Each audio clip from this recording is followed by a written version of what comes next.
Amir avtosavdoda sizlar uchun arzon narxda yaxshi Nexia 3 mashinasi 2018-yil 83 ming kilometr masofani bosib o'tgan, ikkinchi pozitsiya mexanikasi bo'ladi. O'qinglar, mashina holati zo'r holatda turibdi, chokkosi vetda. Mashinaga qimmat ledlar qo'yilgan, Cobalt diskalar. Kraska holati mana shu bitta krylosda kraskasi bor ekan, qolgan joylar top-to'z ishlatdi. O'zingiz uchun tekshirtirib, prerka qildirib olasizlar. Saloni ham zo'r holatda turibdi. Multirol mes deflektorlar qo'yilgan, zavodskiy dina holatlarda ko'rilib solingan. 83 ming kilometr masofani bosib o'tgan, konditsionerlar ham muzda ishlab turibdi o'qinglar. Temir gaz bo'lib uстановка qilingan. Texnik tomonlama hech qanaqa muammolar yo'q ekan. Motor, korobka, hado qismlarida ham hech qanaqa muammosi yo'q ekan. O'zingiz uchun buni ham bir qator tekshirtirib, prerka qildirib olasizlar. Mashinamiz esa sizlar maza qilib minishingiz uchun bo'ladigan narxdan oxiri kam yo'qdaptilar.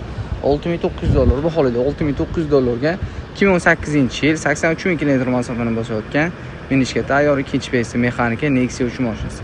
Bemalol telefon qilib xarid qilishingiz mumkin.